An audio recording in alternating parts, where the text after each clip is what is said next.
लोगों को यकीन नहीं होगा 20 साल 25 साल बाद कि कुछ ऐसे भूभाग थे इस धरती पे जहाँ पे भारत सरकार नाम की चीज़ नहीं थी, भारत का कोई कानून नहीं लागू होता था, और ये उस टाइम पे घूमने जा रहे हैं भाई साहब जब नक्सलिज्म एकदम अपने पीक पे है।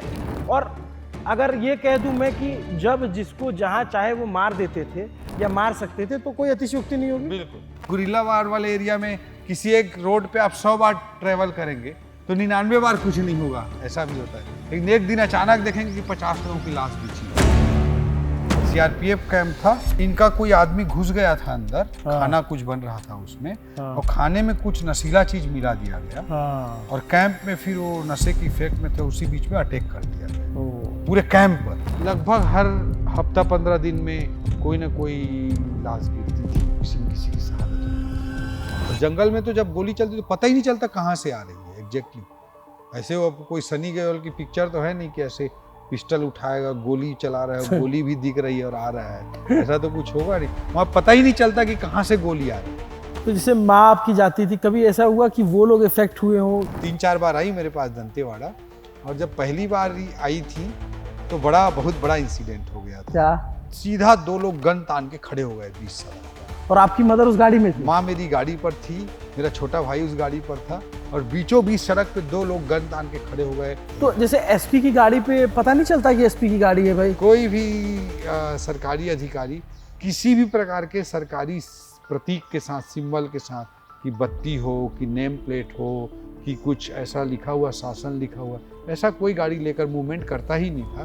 मैं तो राधा 13 ने गाड़ियों के नंबर प्लेट रखे। क्या टेरर था नक्सलियों का कि सरकार का पूरा अमला जो है गाड़ियों में अपना वो नहीं चस्पा कर सकता था कि जिलाधिकारी दंतेवाड़ा नॉट एट ऑल, कोई सोच भी नहीं सकता। तो वो करते क्या थे? वो सड़क के नीचे माइंस लगा दे, मतलब क्या उन्होंने ना पूरे बस्तर में अपना मैपिंग कर रखा है, और जब सड़क बनती रहती है इनिशियल, तभी वो लोग लैंड माइन को, पूरे आईडी को डिग करके डाल देते हैं, और उसका छोटा सा तार निकाल के उसको पैक करके रोड के अंदर विसर्जित कर देते हैं एक तरह से। ठीक है। और फिर कभी उनको कोई घटना करना हो, किसी बड़े आदमी के मूवमेंट का पता चल रहा हो, गोली तो क्या है, कब लगेगी कब नहीं लगेगी उसमें चांस है, लेकिन लैंड माइन अगर एक बार ब्लास्ट हो गया और आप जेड+ सिक्योरिटी में भी हैं तो भी कोई चांस नहीं है बचने का, चाहे कितने भी जवान। 2-4 आदमी ही आ करके, कोई पहाड़ है, उसके नीचे सड़क है, अब किसी के मूवमेंट का पता चला या कुछ घटना करनी है और उनको बस पता है, तो गाड़ी जब पहुंची तो सीधा गाड़ी, एक पेड़, एक पोल, ऐसे वो जब मैच होगा तो ऐसे करके बैठा हुआ है वो, और जैसे मैच होगा तार को जोड़ दिया तो पूरी ब्लास्ट हो गई। आप जेड+ सिक्योरिटी में भी हो, 2 लोग आकर, जन मिलिशिया के भी मेंबर, मतलब निचले कैडर भी आकर के, 2 लोग ही आकर इस घटना को अंजाम दे सकते हैं, और चुपचाप पहाड़ के नीचे उतर के चले जाएंगे, उनको एक गोली भी नहीं। मारने का मेरे को पर्चा फेंका गया था एजुकेशन सिटी में। पर्चा फेंका गया आपको मारने का? हाँ जी। क्या क्या क्या वजह थी?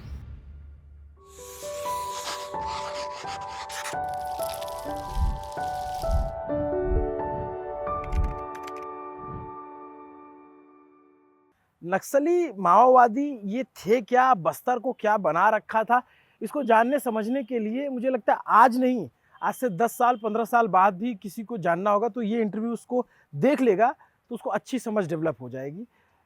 ये इंटरव्यू हम जो करने जा रहे हैं, जिनका उनका थंब में आपने फोटो देख ही लिया है, ओपी चौधरी, जो कि मिनिस्टर हैं छत्तीसगढ़ सरकार में, लेकिन ये इनका इंटरव्यू इस बात पे नहीं है कि मिनिस्टर में क्या कार्यकाल है, उस पर एक अलग इंटरव्यू किया जाएगा, उससे पूछा जाएगा।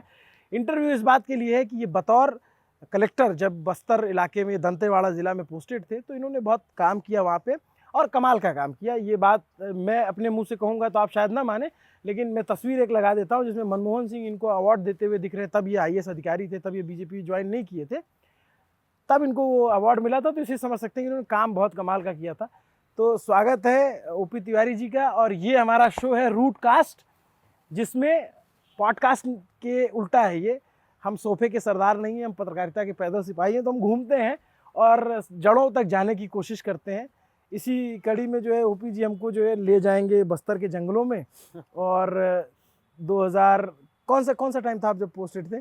मैं वहाँ पर 2011 में मेरी पोस्टिंग हुई थी। हाँ। और 2011 से 2013 तक लगभग 2.5 साल वहाँ पर। तो मैं आपको बता दूं कि मिनिस्टर वाला इंटरव्यू आपको मैं अलग से करूंगा। जरूर जरूर। ठीक है, ये इंटरव्यू मैं ये जानने के लिए कर रहा हूँ ताकि देश को, दर्शकों को पता चल सके कि बस्तर का जो नक्सलवाद है या माओवाद था जी। या है अभी भी, जो भी बचा जी, खुचा है, जी। वो था क्या, आपने अपने टाइम पीरियड में क्या देखा, अभी क्या बदला, वो ताकि समझ में आए और एक समझ डेवलप हो सके कि जो दिल्ली से दिखता है, कभी कभार जी। खबर आती थी कि यहाँ धमाका हो गया, ये हो गया, वो हो गया, उस दौरान जब एक अधिकारी जाकर पोस्टिंग होती है उसकी, तो उसकी ज़िंदगी कैसे चल रही होती है, मैं वहाँ से शुरू जी। करना चाहूँगा।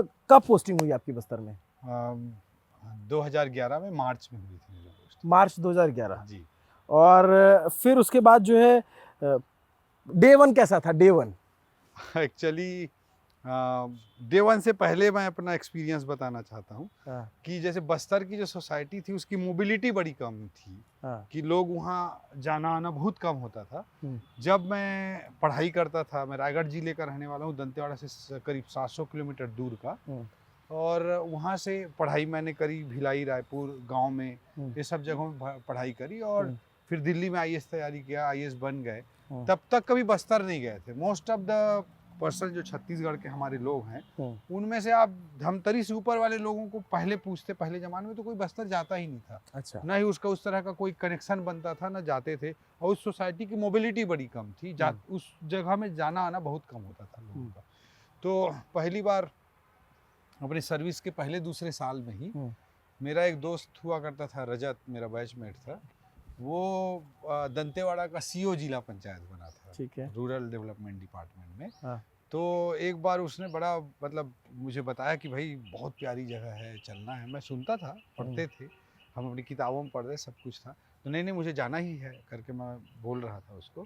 तो फिर हम लोग कांकेर तक गए। कांकेर में हमारा एक और दोस्त पोस्टेड था, हाँ, तो उसके घर में डिनर विनर किए, हम्म, और रात में फिर सबको कांकेर में रुकना था। हम्म, तो वो हमेशा से उसको थ्रिल करने में मज़ा आता था, रजत को। तो फिर बोला कि चल मेरे साथ सर्किट हाउस में सोने के लिए चलते हैं। तो उसके घर से सर्किट हाउस की ओर बढ़े, और फिर जैसे ही सर्किट रोड पे, मेन रोड पे पहुँचे, तो मेन रोड में सर्किट हाउस के राइट मुड़ना था, लेकिन वो गाड़ी को लेफ्ट मोड़ लिया। अच्छा, तो मैं बोला सर्किट हाउस तो राइट में है। फिर जोर जोर से हंसने लगा। रात को करीब 11-12 बज रहे थे उस समय।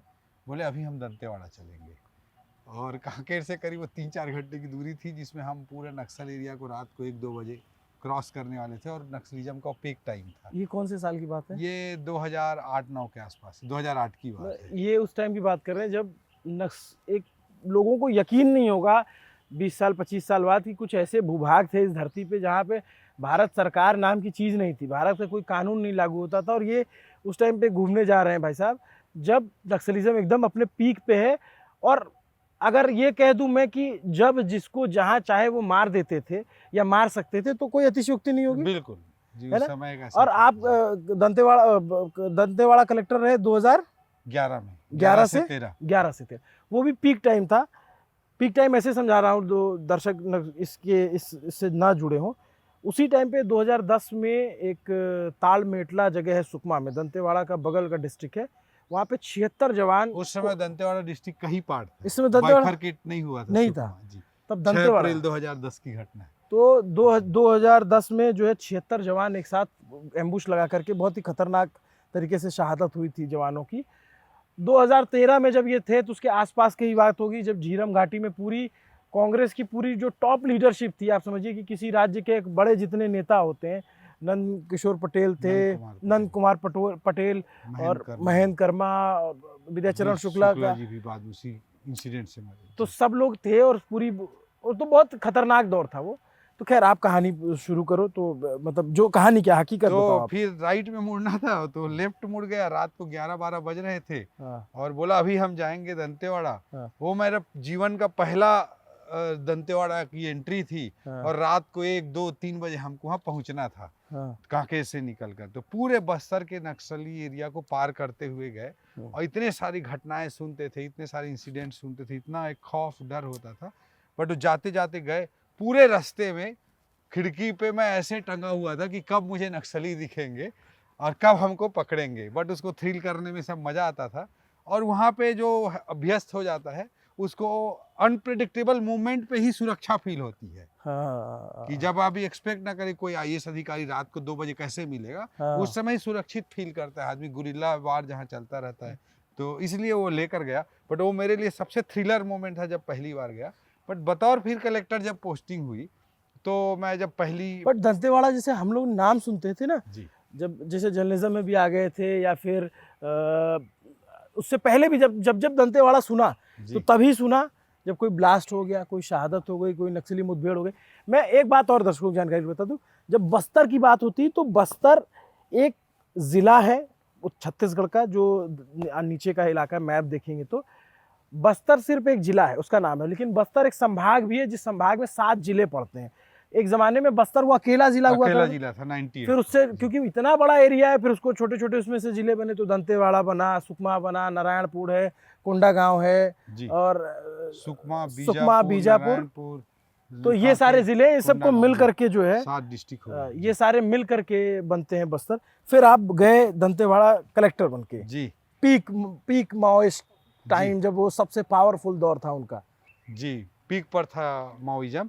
और पहला जो दिन था मेरे बतौर कलेक्टर, उसके नेक्स्ट डे ही हमको, जब वहाँ मैं पहुँचा उसके नेक्स्ट डे ही हमको मोरपल्ली गांव जाना था। ठीक है। हर्षमंदर जी आए हुए थे वहाँ पे, कई सारे जांच करेंगे इस सोच के साथ, और आए हुए थे और हमको मोरपल्ली गांव जाना था। और मोरपल्ली गांव ये हर्षमंदर कौन, जो सोनिया गांधी जी की उसमें नेशनल एडवाइजरी काउंसिल में हुआ करते थे। हाँ हाँ हाँ। तो वो आए हुए थे और वहाँ पर मोरपल्ली गांव मतलब ताड़मेटला का पड़ोसी गांव, ठीक है, जहाँ पे 76 हमारे जवानों की शहादत हुई थी। हाँ, वो गांव का बगल का गांव। हाँ, तो आज भी मुझे याद है कि हम लोग सब लोग को हेलीकॉप्टर से चिंतल ना ले जाया गया, सीआरपीएफ कैंप पे लैंड कराई गई और कच्ची सड़कों में बोलेरो से, बुलेट प्रूफ बीपी बोलेरो से, बुलेट प्रूफ बोलेरो से ऐसे ढच पच करते हुए हमको मोरपल्ली गांव तक लेके जाया गया, करीब 13 किलोमीटर दूर। और इस यात्रा के लिए हमको वहाँ मोरपल्ली गांव ले जाने के लिए 1200 जवानों की ड्यूटी लगाई गई थी। 1200 जवानों के लिए 13 किलोमीटर के एरिया में 1200 जवान। 1200 जवानों की ड्यूटी लगाई गई थी। इतना भयंकर माओइज्म से, नक्सलिज्म से प्रभावित वो क्षेत्र था। और उसी बगल गांव में मैं बताया कि ताड़मेटला है, जहाँ पे 76 जवानों की शहादत हुई थी। एक तरह से उनका राजधानी क्षेत्र था उस समय माओइज्म का। तो बहुत ही डर वाला, भय वाला माहौल होता था, बट काम भी वैसे ही करना रहता था, जिंदगी वैसे ही जीनी रहती थी। फिर जैसे ये तो आप गए होंगे, कर लिया जी। फिर उसके बाद धीरे धीरे बस्तर ने सिखाया क्या आपको कि यहाँ जंगल का नियम क्या है? एक्चुअली पहली बार आदमी जब जाता है, जब जाते थे उस समय दंतेवाड़ा में, बीजापुर में, सुकमा में, तो पहली बार तो ऐसे लगता था कि भाई मतलब बहुत डर वाला एरिया है करके। और घर वाले भी चिंतित रहते थे, माँ चिंतित रहती थी, बहुत सारे सीनियर बोलते थे कुछ मतलब बहुत डेंजरस एरिया है, ये है वो है। बट ये गुरिल्ला वार वाले एरिया में जब हम जाते हैं तो पहले पहले तो लगता है कि भाई कुछ नहीं है, हाँ। ऐसे ही हल्ला करते हैं फालतू का लोग। क्योंकि गुरिल्ला वार वाले एरिया में किसी एक रोड पे आप 100 बार ट्रेवल करेंगे तो 99 बार कुछ नहीं होगा, ऐसा भी होता है। लेकिन एक दिन अचानक देखेंगे कि 50 लोगों की लाश बिछी हुई, आईडी फट गई, आईडी फट गई, एम्बुश हो गया, 50 लोगों की शहादत हो गई, इस तरह का सिचुएशन देखेंगे। तो शुरू में जब गए तो शुरू में तो एकदम डर सा था। फिर कुछ दिन मतलब बाद फील के 1-2 महीने बाद फील हुए कि अरे ऐसी फालतू बात करते हैं लोग, ऐसा कुछ है नहीं। फिर थोड़ा ओवर कॉन्फिडेंट से हो गए। लेकिन फिर घटनाएं जब देखने लगे कि 40 लोगों की शहादत हो गई, फिर 26 लोगों की शहादत हो गई, कहीं पे टीआई की शहादत हो गई, कहीं पे किसी को अटैक कर दिया गया, बंद है तो कहीं पर सड़क को काट दिया गया, जिस रोड पे रोज आप ट्रेवल करते हो उस सड़क को काट दिया गया। मेरे टाइम पे अभी मेरे को याद है, जो दंतेवाड़ा जिला मुख्यालय का जो पुलिस लाइन था, जिसमें लगभग सीआरपीएफ और स्टेट पुलिस के 2000 जवान रहते थे, उसके संतरी को गोली मारकर चले गए थे जिला मुख्यालय में। इस तरह का समय था। नेशनल हाईवे में दिन में 10:30 बजे दोनों साइड से नक्सली आए और दोनों तरफ से रोड को रोक दिया, ब्लॉक कर दिया, दिन के 10-10:30 बजे नेशनल हाईवे में। और ब्लास्ट हुआ, एसएसबी के 13 जवानों की शहादत हुई थी। इस तरह की घटनाओं को जब हम देखे तो एकदम से डर चढ़ गया, और वो भ्रम टूट गया कि नहीं भाई ऐसा नहीं है कि यहाँ कुछ नहीं है टाइप का, हाँ। एकदम डर चढ़ गया। फिर धीरे धीरे उस डर के परिवेश में आप देखने लगते हो कि वो गुरिल्ला कैसे टेक्टिक्स से चलता है, और फिर अकॉर्डिंगली आप अपने मूवमेंट का, अपने आने जाने का, अपने काम करने का टेक्टिक्स निकालते हो, रणनीति निकालते हो। तो बोला जाता है ना कि to fight guerrilla be a guerrilla. हाँ। तो फिर धीरे धीरे आप अपने मूवमेंट का अपने आप के मूवमेंट को अनप्रिडिक्टेबल बनाने की स्ट्रेटजीज आप धीरे धीरे चॉक आउट करते हो हाँ। और अकॉर्डिंगली फिर आप एक बैलेंस सिचुएशन में पहुंचते हो। जैसे एक सिंपल सा उदाहरण दे रहा हूँ, हम पूरे देश में ट्रैफिक रूल है कि भाई लेफ्ट साइड में हमको गाड़ी चलानी है, हाँ। बट जैसे हम लोग वहाँ देखते थे कि जो भी थोड़ी चौड़ी रोड है हाँ। और लैंड माइन ब्लास्ट होती थी, हाँ। बहुत सारे ब्लास्ट हुए उस समय, तो लैंड माइन ब्लास्ट होती थी तो लेफ्ट साइड का जो आधा रोड है वो पूरा उड़ जाता था। हाँ। तो हमने सोचा कि भाई स्ट्रेटजी अडॉप्ट करी कि हम तो राइट साइड पे चलेंगे क्योंकि ट्रैफिक होती भी नहीं, हाँ। तो राइट साइड पे चलेंगे तो अगर लैंड माइन ब्लास्ट होगा भी तो आपके सरवाइव करने के बचने के चांसेस बेटर रहेंगे। हाँ। तो इस तरह की स्ट्रेटजी अडॉप्ट करते थे। जैसे मान लीजिए मैं यहाँ रायपुर में रह रहा हूँ या दंतेवाड़ा में रह रहा हूँ, मुझे जाना है मान लीजिए पालनार क्षेत्र में जाना है, तो मैं पूरे कारकेट को अपने मूवमेंट से पहले बारसूर तरफ भेज देता था। कलेक्टर का जो कारकेट होता था, दर्शकों की, जैसे मान लीजिए जो दिल्ली में बैठा आदमी वो नहीं समझ पाएगा, जी। उसको और थोड़ा आसान करिए कि मतलब जाना बाएं है तो आपको अपना जो काफिला है सुरक्षा को दाएं भेज देते थे। जो मतलब जैसे कलेक्टर का जो कारकेड होता है, हाँ। उसमें बहुत सारे जवानों रहते थे, बहुत सारी गाड़ियां रहती थी, तो उस पूरे ऑफिशियल कारकेड को बारसूर भेज देते थे। और फिर किसी मेरे अपने विश्वस्त लोग थे, इंटरनल लोग थे, कोई टीचर था, कोई कंपाउंडर था, कोई आश्रम शाला स्कूल का सुपरिटेंडेंट था, हॉस्टल वार्डन था, इस तरह की मेरी बहुत बड़ी टीम थी 50-100 लोगों की। उनमें से किसी को बुलाता था और छोटा मोटा कार लेते थे, इंडिका कार, उसमें बैठ के हम चुपचाप फिर पालनार निकल जाते थे और पूरा अपना काम करके देख करके वापस आ जाते थे। है? तो इस तरह की अलग अलग मतलब पूरा सुरक्षा छोड़ देते थे? पूरी सुरक्षा छोड़ देते। जब मैं जिला मुख्यालय में या आसान जगह में रहता था तो करीब 18 AK-47 लेके मेरे साथ सुरक्षा में रहते थे उस समय, लेकिन जब अंदर में वास्तव में मूवमेंट करते थे तो पूरा उसको गुरिल्ला की तरह निकल जाते थे ताकि कोई इमेजिन ही ना कर सके कि ये कलेक्टर का मूवमेंट है। कलेक्टर जो है ऐसे अकेले कैसे जो सामान्य सी गाड़ी में आ जाएगा, अकेला जा रहा है टाइप। उसमें भी बरमूडा पहन लेता था मैं, टी शर्ट पहना रहता था, बरमूडा पहन लेते थे, ज्यादा लोअर पहन लिए, और उसमें भी दैनिक भास्कर का एक आई कार्ड बना के रखा हुआ था मैं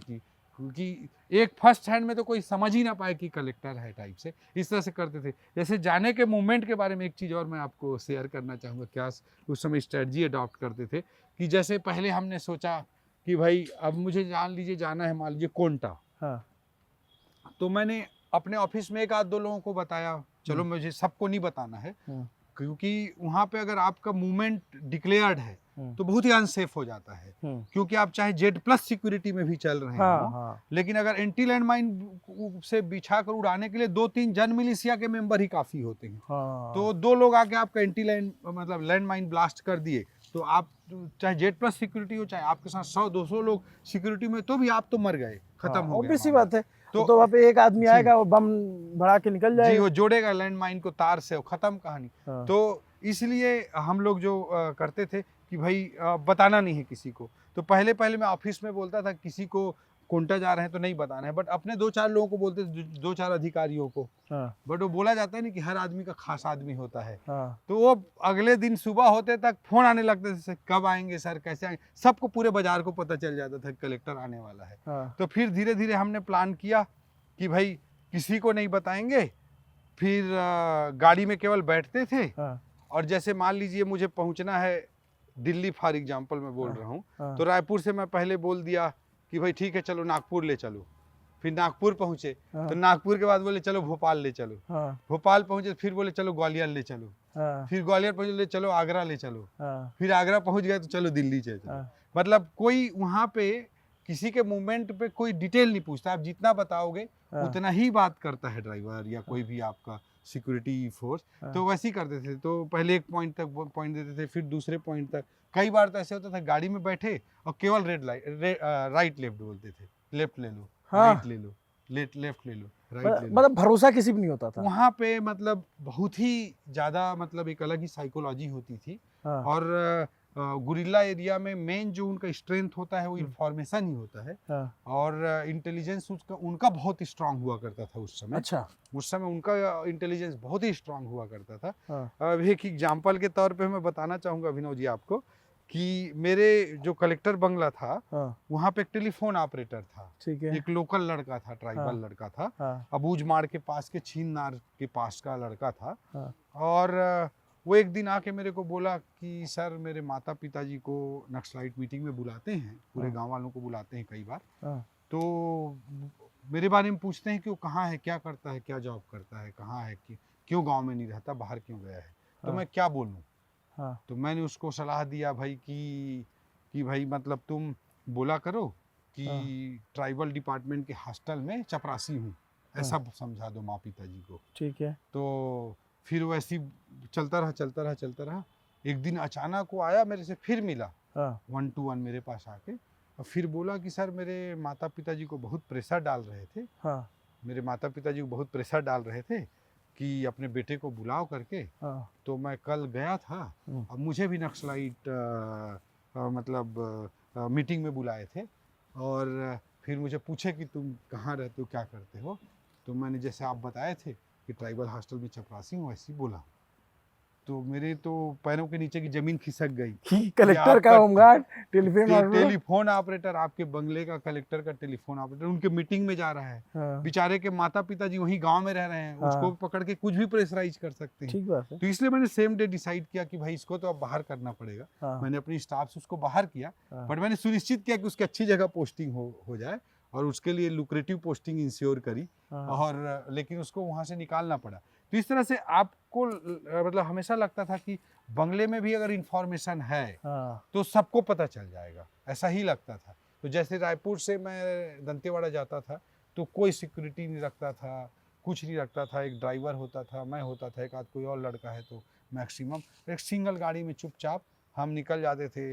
most of the time unpredictable time में मूवमेंट करते थे कि रायपुर से निकल रहे हैं तो रात को 10 बजे निकल गए और वहाँ पहुँच गए रात 3 बजे तक दंतेवाड़ा।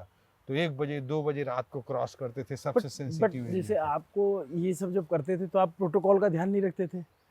निश्चित रूप से वहाँ तो गुरिल्ला एरिया में प्रोटोकॉल जो पुलिस के डिफाइंड प्रोटोकॉल उस समय होते थे उसको बहुत सारा वायलेट बट करना गुरिल्ला पड़ता गुरिल्ला था। फाइट क्या होती है? मतलब जो मान लीजिए कोई 18 साल 20 साल का लड़का देख रहा हो तो जानना चाहे तो कैसे होते हैं गुरिल्ला फाइटर, क्या होते हैं? गुरिल्ला में टैक्टिक्स ज़्यादा इंपॉर्टेंट होती है, टोपोग्राफी का बेहतर इस्तेमाल होता है, इंफॉर्मेशन को निकाल करके उस पर पिन पॉइंटेड अप्रोच करके काम किया जाता है, और वो मतलब बहुत ही सातिराना तरीके से निकलते हैं, और वो जीरो लॉस प्रिंसिपल पे काम करते हैं। टेररिस्ट जैसे सुसाइड बम्बर बन के जाता है, ये जीरो लॉस प्रिंसिपल पे काम करते हैं। तो ये जंगली क्षेत्रों में ज़्यादा जनरली टोपोग्राफी जहाँ की डिफरेंट टाइप की रही है वहाँ पर ज़्यादा मतलब एक गुरिल्ला वार वाली स्थितियाँ इतिहास में रही हैं। तो इसीलिए हम लोग कोशिश करते थे कि कोई इन्फॉर्मेशन लीक ना हो। मतलब नक्सली और आतंकी में ये फर्क होता है कि नक्सली जो फिदाइन नहीं होता। हाँ, उनकी स्ट्रेटजी में बेसिक डिफरेंस है, स्ट्रेटजी के हिसाब से। स्ट्रेटजी में टेररिस्ट की जनरल स्ट्रेटजी होती है कि वो अपने आप को ख़त्म करके, अपने आप को मतलब सुसाइड बम्बर या कुछ बन के किसी प्रोमिनेंट जगह में इंसिडेंट करने की कोशिश करता है। बट आप नक्सल स्ट्रेटजी को देखेंगे, जो गुरिल्ला स्ट्रेटजी को आप देखेंगे, तो वो लोग जीरो लास्ट प्रिंसिपल पे काम करते हैं।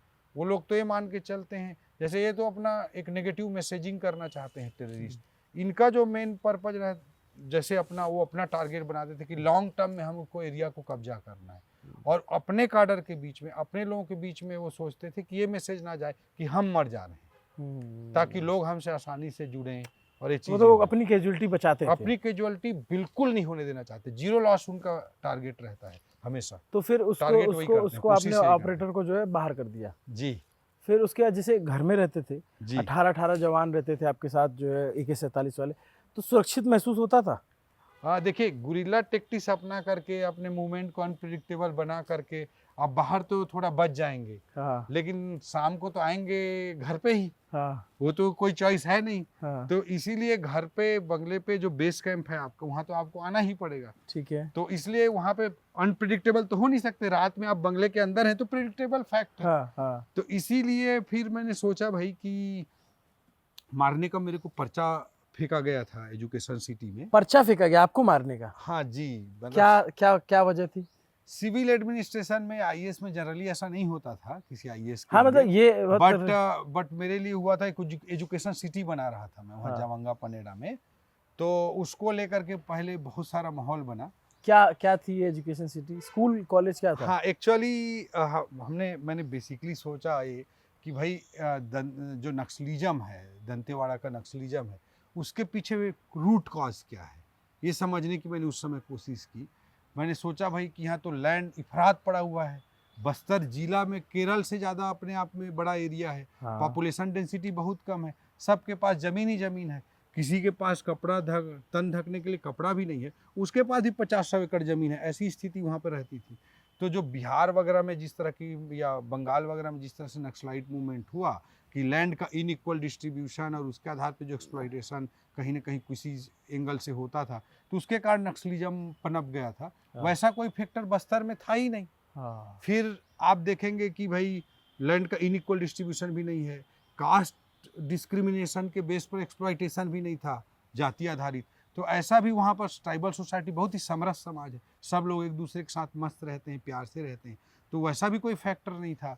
जैसे जम्मू कश्मीर में या नॉर्थ ईस्ट में देश से अलग होने की भावना को भड़काया गया था, वैसा भी कोई फीलिंग बस्तर में नहीं था। तो आखिर मैंने रूट कॉज जब समझने की कोशिश करी कि बस्तर में इसकी ये सारे फैक्टर ना होने के बावजूद वो जी। इलाका मतलब सबसे खतरनाक नक्सल एरिया हो गया। बन गया जी। तो क्या कॉज समझ में आपको? मेरे को जो वहाँ पे व्यवहारिक परिस्थितियों में मैं जो एनालाइज कर पाया, मेरे हिसाब से उसका मेन रीजन रहा कि वो एक टोपोग्राफी वाइज एकदम ही अननोन सा एरिया था। हाँ। सिविलाइजेशन वाइज भी देश दुनिया के जितनी भी सभ्यताएं भारत में आई, हाँ। मोटा मोटी किसी का उस तरह का इंटरेक्शन वहाँ पर नहीं रहा। हाँ। किसी भी ईरा में, अंग्रेजों के ज़माने में मोस्टली सी शोर पे ज़्यादातर रहे जो यूरोपियंस आए वो लोग, या देसी रियासतों के टाइम पे भी, हाँ। या बड़े बड़े जो ऑल इंडिया अखिल भारतीय साम्राज्य भी जो बने उस समय पर भी जो मोटा मोटी इनडायरेक्टली ये हैंडल होता रहा। तो हाँ। मोबिलिटी कभी नहीं रही, उसके कारण वहाँ के लोगों का एक्सपोजर नहीं हो पाया मुझे लगता है। और जो एक्सपोजर उनका सरकार बनी, कॉन्स्टिट्यूशन बना, जो सब चीज़ें हुई, तो उस समय वेलफेयर स्टेट का सरकार जो लोगों के कल्याण के लिए काम करती वो अच्छे तरीके से नीचे तक स्प्रेड नहीं हो पाया। जैसे हम एरिया कितना बड़ा था, मैंने बताया केरल से बड़ा, एक सिंगल डिस्ट्रिक्ट, कितना एडमिनिस्ट्रेशन वेलफेयर कॉन्सेप्ट को पेनिट्रेट कर पाता। तो इस तरह के समस्याएं थी। एरिया वाइज आप दिल्ली से तुलना करें तो दिल्ली से 30 गुना बड़ा बस्तर है, दिल्ली से 30 टाइम्स लार्जर है बस्तर, केरल राज्य के बराबर बस्तर जिला था। तो इस तरह की वहाँ जो परिस्थितियाँ थी उसके कारण वेलफेयर स्टेट का कॉन्सेप्ट नीचे पहुँच ही नहीं पाया। और ट्राइबल सोसाइटी में शासन प्रशासन की दृष्टि से जो उनको एक्सपोजर हुआ वो महज पटवारी का, फॉरेस्ट गार्ड का, पुलिस के हवलदार का, यहीं तक उनको सीमित रहा। और जो पटवारी है वो झूम कृषि करके अपने जमीन प्राप्त करने वाले लोग थे, शिफ्टिंग कल्टीवेशन करके। उनको पटवारी जाके बोल रहे हैं सरकारी ज़मीन है, प्राइवेट ज़मीन है, तुम ये कर सकते हो, ये नहीं कर सकते हो।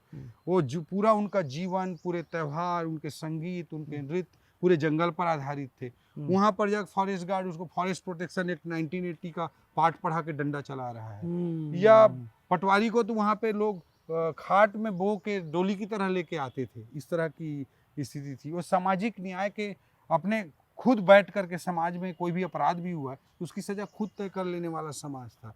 लेकिन वो जाके पुलिस वाला उसको अंग्रेज़ों के ज़माने का IPC, CRPC, CPC समझाता था। तो उनको तो एक इंटरफेयरिंग टाइप का नेचर लगा होगा, जो एकदम इंटीरियर के गांव की मैं बात कर रहा हूँ, 10-20% एरिया की, पूरे बस्तर के लिए बात नहीं है। और तो उसके कारण से वेलफेयर स्टेट जो सरकार जनता के कल्याण के लिए किस तरह से काम करती है उतने अच्छे तरीके से पेनिट्रेट नहीं हो पाया। इसी बीच में माओइज्म वहाँ पे पहुँच गया, मेरा जो मानना है। और के सीतारामैया जी के नक्सल लिटरेचर में भी मिलता है कि वो लोग जब सशस्त्र मिलिट्री बना करके लड़ाई लड़ने की रणनीति पर काम कर रहे थे तो एक सेफ हेवन की तलाश कर रहे थे ट्रेनिंग के लिए, फोर्सेस को रखने के लिए, जहाँ पे सुरक्षित रहें। तो एकदम उनको अननोन ब्लाइंड सा एरिया चाहिए था। तो ये वो डिस्कस कर रहे थे डिनर की मेज पर अपने बेटी दामाद से। और उनके ये लोग दिल्ली एम्स में शायद डॉक्टर थे, तो लोग हेल्थ कैंप करने ट्राइबल एरिया, जंगल एरिया में जाया करते थे। तो उन्होंने कहा कि दंडकारण्य का क्षेत्र, बस्तर का क्षेत्र इस हिसाब से अप्रोप्रिएट। दंडकारण्य मतलब वो जंगल, बीजापुर और आसपास का जो जंगल। बिल्कुल बिल्कुल, ये जो पूरे अरे ये वही सीतारामैया जो आंध्र प्रदेश वाले नक्सल लीडर थे जी, के सीतारामैया जी। तो उसके बाद के सीतारामैया ने शायद इस तरह की स्ट्रेटजी अपनाई होगी कि के सीतारामैया ने शायद इस तरह की स्ट्रेटजी अपनाई होगी कि इसको सेफ हेवन के रूप में पैदा किया जाए। और वहाँ पर एक्सपोजर ज़्यादा नहीं था, लोगों को आउटर वर्ल्ड से ज़्यादा इंटरेक्शन नहीं था, इंटरेक्शन का कॉन्फिडेंस नहीं था, इसलिए अपने ब्रेन वॉश करके अपने आइडियोलॉजी को पहुंचाने में सफल हुए।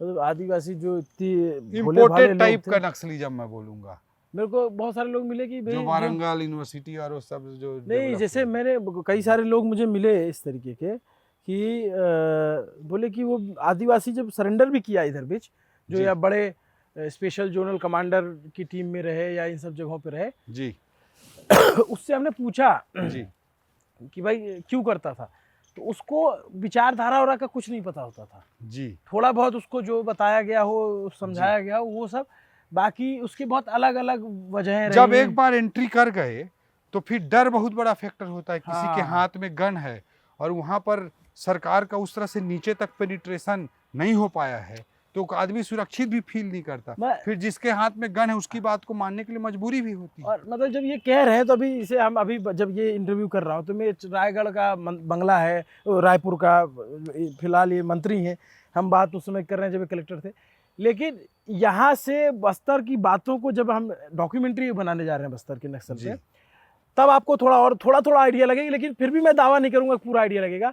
आप वो ये उस इलाके की बात कर रहे हैं जहाँ पे इतना घना जंगल है कि सूरज की रोशनी दिन में नहीं आती है। मतलब पहुंच ही फिल्मों नहीं में आप पाती। जो देखे हैं ना, जी। उस तरीके का वो इलाका है। जी मतलब सरकार नाम की चिड़िया क्या होती है, सालों तक लोगों जो जंगल में गांव थे या एक एक घर थे, दो दो घर थे, वहां तक पहुंचा ही नहीं।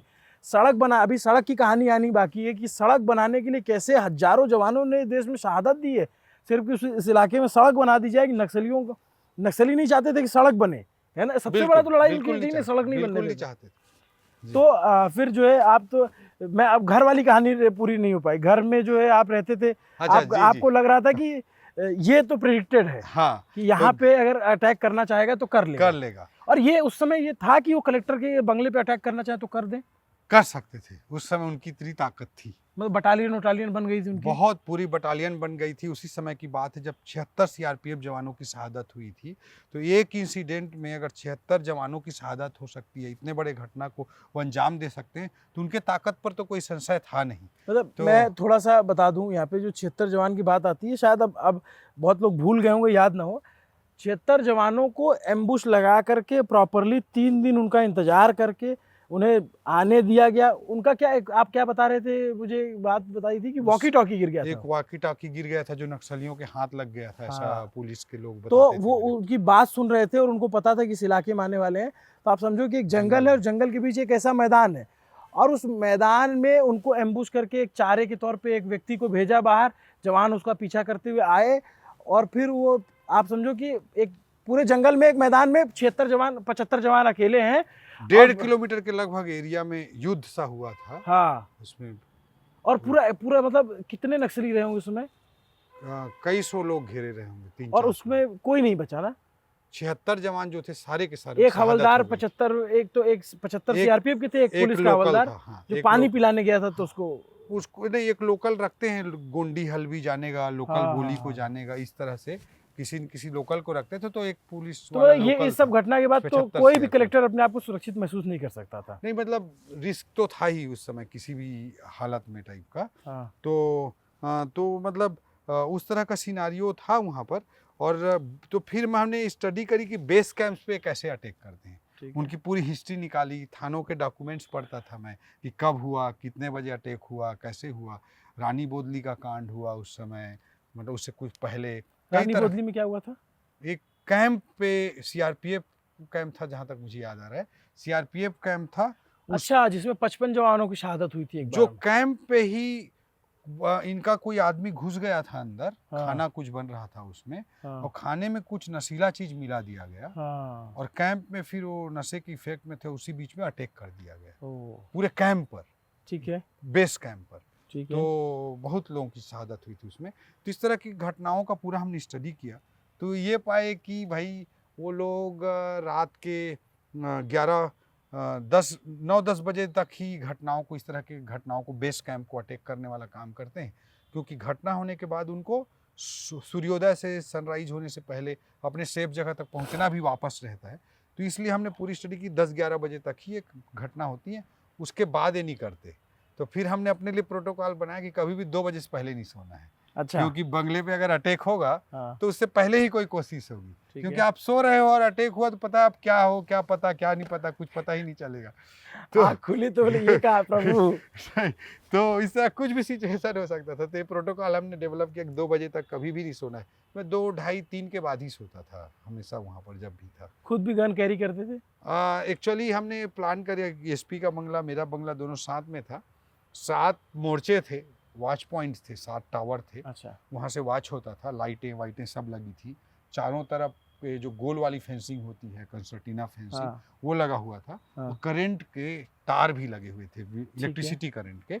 वो हमेशा ऑन नहीं रहता था, बट वो जो मोर्चे रहते थे उनमें बटन थे उनके, कि कभी कोई अटैक हुआ तो करंट को भी ऑन कर सकें, सातों मोर्चे से फायरिंग भी खोल सकें। इस तरह की स्ट्रेटजी रहती थी। और मैं जैसे 2, ढाई, 3 बजे तक अगर जगता था तो मैं बीच बीच में खुद ही चेक करता था कि कि जग रहे हैं कि नहीं जग रहे मोर्चे हैं। पे जग रहे हैं, नहीं जग रहे हैं। कई बार हुआ, 1 आध 2 बार हुआ कि एसपी के बंगले के संतरी के AK-47 को मैं उठा करके ले आया, हाँ, अपने घर में अलमीरा में रख दिया। हाँ, उसको खोजता रहा बेचारा, डर के मारे कि मुझे अब तो सस्पेंड ही हो जाऊंगा करके, हाँ। नौकरी चली जाएगी करके। AK-47 उसके हाथ से चला गया और उसको पता भी नहीं चला कि कौन ले गया, कहाँ ले गया टाइप का। हाँ, फिर वो सबको लगा कि कलेक्टर साहब ही उठा लिए होंगे, क्योंकि मैं चेक करता रहता था। हाँ। तो फिर आके सब लोग बड़ा जो बोले कि सर दे दो, नहीं तो नौकरी चली जाएगी। फिर मैं उनको थोड़ा समझाते बुझाते हुए फिर दिया। तो इस तरह की चीज़ें करते थे। और लेकिन इस सब के बाद भी लगता था कि हो सकता है कभी अटैक हो ही गया और अंदर आ ही गए। और जब अटैक होते थे उस समय तो 400, 500, 600 लोग एक साथ अटैक करते थे, ऐसा समय था। तो इसलिए हमको लगता था कि बंगले के कैंपस के अंदर पहुंच ही गए अगर, तो भी लास्ट एक चांस हमको लेना है करके। तो मैं बेडरूम में, मैं और मेरा एक दोस्त, दोनों हम एक साथ सोते थे, एक ही बेड पे, और दोनों एक एक साइड में एक एक AK-47 रखते थे। हाँ, और दोनों एक एक साइड में एक एक AK-47 रखते थे। और हमारे बेडरूम के जस्ट बाहर पे हाँ। 2 मेरे बहुत ही विश्वसनीय जवान 2 AK-47 के साथ वो सोते थे। और अंदर से हमने सीढ़ी बना रखी थी ऊपर बंगले में ऊपर जाने के लिए, और वहाँ पर बड़ा एक बैरक बना रखा था बंगले की छत पर। हाँ, और हमारी कोशिश होती थी कि अगर कभी ऐसा हो ही गया हाँ, तो ये हम 2 AK-47 के साथ, तो ये 2 जवान 2 AK-47 के साथ ऊपर बंगले की छत पे पहुंच जाएंगे। ऊपर से आखिरी फाइट, आखिरी लड़ाई जरूर लड़ेंगे। और अगर मेरे को लगता है कि सही पोजीशन पे आके 4 AK-47 चलने चालू हो जाए, हाँ, तो गुरिल्ला वार में उनको भी 0 लॉस की चिंता रहती है, हाँ, कि मतलब ज़्यादा डैमेज ना हो। और अगर बहुत मजबूती से 4 AK-47 चलने लग जाए तो कोई भी नक्सल अटैक में भागदौड़ मच जाएगी। हाँ। तो एक कॉन्फिडेंस वो लास्ट रखते थे कि लास्ट फाइट तो करेंगे अगर कभी ऐसा हुआ तो। इस साइकोलॉजी में जीते थे, करते थे। मतलब अभी आइए, जब बात कर रहे हैं इतना मुस्कुरा के बता रहे हैं, लेकिन कितना टेंस माहौल रहा होगा। बहुत ही आप सोचो जी। कि जब ये कलेक्टर थे, टेंस की माहौल की अब मैं आपको बताने जा रहा हूँ वानगी। जब ये कलेक्टर थे तो इनके बगल के जिले के कलेक्टर को नक्सलियों ने अगवा कर लिया। Alex Paul Menon. सुकमा जिला पहले मेरे ही जिले का पार्ट था, मेरे कार्यकाल में अलग जिला बना, फिर एलेक्स पॉल मेनन की पोस्टिंग हुई वहाँ पर। और उसी बीच में मतलब एलेक्स पॉल मेनन को किडनैप कर लिया गया। सेम डे मेरे को भी किडनैप करने की उनकी योजना थी।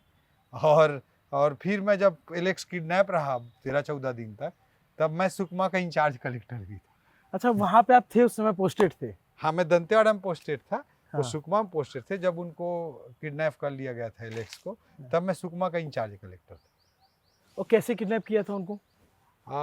उस समय वो चलता था विकास उसको नाम देते थे जन सुराज यात्रा, मुख्यमंत्री जी चलाते थे। और सीएम साहब गांव-गांव में लैंड करते थे। अचानक कभी किस गांव में, कभी किस गांव में। पूरा प्रशासन पूरा उस समय फील्ड पे रहता था पूरे प्रदेश में। और गांव-गांव में कैंप किए जाते थे, लोगों के शिकायत निवारण के कैंप किए जाते थे। तो वैसी एक कैंप के लिए एलेक्स गया हुआ था वहाँ पर, एलेक्स पॉल मेनन। और उसी बीच में वो अटैक, मतलब पूरा घुस गए। और उनकी सिक्योरिटी जो थी, बहुत ज़्यादा सिक्योरिटी नहीं थी शायद साथ में उस समय, 2-4 लोग थे, उसमें 1-2 लोग को उन्होंने मार भी दिया था, शहादत भी हुई थी। अच्छा। और 1-2 लोगों की शहादत भी हुई थी, और उनको मार दिया गया और फिर एलेक्स को पकड़ के ले गए। तो आपको भी उसी दिन किडनैप करने का प्लान था? हाँ, मेरे को उस दिन पुलिस के भी कई साथियों ने बताया कि करीब 100+ नक्सलियों का जो जवंगा पनेड़ा में एजुकेशन सिटी में बना रहा था, हाँ, मोस्टली हॉलीडे के दिन हाँ, मैं हर दिन वहाँ जाता था। बहुत अच्छा। बड़ा प्रोजेक्ट था, 8,000 बच्चों के लिए वो प्रोजेक्ट हम लोग बना रहे थे। अच्छा, तो हर हॉलीडे पे मैं वहाँ पे जाता था। हाँ, एक किनारे से हम 4 घंटा 5 घंटे का इंस्पेक्शन करते थे। सारे विभाग के अधिकारी, इंजीनियर, कॉन्ट्रैक्टर सब लोग हाँ। वहाँ पर रहते थे और हम लोग पूरा मूवमेंट करते थे। एक-एक प्रोजेक्ट को, एक-एक बिल्डिंग को की समीक्षा करते हुए आगे बढ़ते थे। तो इस तरह का वहाँ पर सिचुएशन था। और उसी जगह पे आपके नाम के पर्चे डाले गए थे? उसी जगह पे मेरे नाम उसमें से 100 पर्चे 150-200 पर्चे फेंके गए थे। और उसमें पर्चा फेंके जाने का मतलब ये होता था कि भाई नक्सली जो लिख के भेज दिया वो कर देता था। उनकी ताकत तो बहुत थी, तो स्वाभाविक तौर पे तो जैसे लगता था पर्चा कि कभी भी भेज कुछ दिया भी कि हो भाई सकता है। बंद तो बंद हो गया। ओपी चौधरी को मारना है, ओपी चौधरी को नहीं छोड़ना है, जवंगा पनेड़ा भूमि अधिग्रहण बंद करो, एजुकेशन सिटी के लिए जो कर रहे थे, ठीक इस है। तरह के पर्चे में लिखे थे। तो वो बहुत डेंजरस था। तो उस दिन फिर मेरे को रोक के रखे, मतलब वो एक 100 से अधिक बैठा नक्सली। जाए क्या? बैठ के जी बात जरूर करते हैं। जी। हाँ, 100 नक्सली लगभग वहाँ पे एजुकेशन सिटी के आसपास मूवमेंट था। हाँ, और मेरे को उसी बीच में हम्म, फ़ोन आ रहे थे लगातार मेरे वेल विशर्स के, किसी शिक्षक का, टीचर का, किसी नर्स का, किसी वार्ड बॉय का, किसी हॉस्टल वार्डन का। इस तरह के लोगों के मेरे पास फ़ोन आ रहे थे कि सर आज आप बिल्कुल मत निकलना, आज नक्सलियों का मूवमेंट है, एजुकेशन सिटी की तरफ लोग, बहुत सारे अननोन लोग दिख रहे हैं। इस तरह से लोग आशंका जता रहे थे। वो हॉलीडे का दिन था, तो इस तरह से आशंका लोग लगातार जता रहे थे। और बट हम लोगों का हर वीकेंड पे हम लोग पूरी टीम, हम लोगों की 5-7 लोगों की टीम थी, जिसमें कलेक्टर भी था, यंग ऑफिसर के रूप में मैं, अनमैरिड थे मोस्टली सब लोग। सीओ जिला पंचायत था, नीरज बंसोड़ हुआ करता था। सौरभ कुमार था एक आईएएस जो एसडीएम हुआ करता था, पहली उसकी नौकरी लगी थी। तो हम लोगों की पूरी टीम थी। एक जेलर था, ये नीरज बंसोड़ जो अमित शाह के ओएसडी रहे। वो अमित शाह जी के पीएस बने हाँ, बाद में। पीएस रहे। हाँ, जी। आ, एक जेलर हुआ करता था, एक डीएफओ हुआ करता था। ऐसे बहुत बड़ी टीम होती थी। तो हम लोग सारे लोग या तो बीजापुर वीकेंड पे चले जाते थे, या बीजापुर के सारे लोग, सारे यंग ऑफिसर दंतेवाड़ा आ जाते थे और पूरी पार्टी करते थे, आराम से रहते थे। क्योंकि आप कितने भी कठिन परिस्थितियों में रहते हो, जीवन के कुछ रंग खोज ही लेते हो। चिल तो करना होता है। तो वैसे ही जाते थे, चाहे कितने भी कठिन परिस्थिति हो, कितना भी बंद हो, तब भी हम लोग जाते थे। बीजापुर का रास्ता लगभग 100 किलोमीटर का था, गीदम से भैरमगढ़, भैरमगढ़ से मिंगाचल होते हुए बीजापुर, ये रास्ता था लगभग 100 किलोमीटर का। कई बार तो शाम के 5 बजे 6 बजे के बाद कोई ट्रैफिक नहीं चलती थी, सब ट्रैफिक रुक जाता था उस ज़माने में। रात में कभी भी आकर रोड काट देते थे उस रोड पर, पेड़ गिराकर रोड को रोक देते थे। तो कभी भी इवनिंग के बाद उसमें मूवमेंट नहीं होता था, बंद होता था।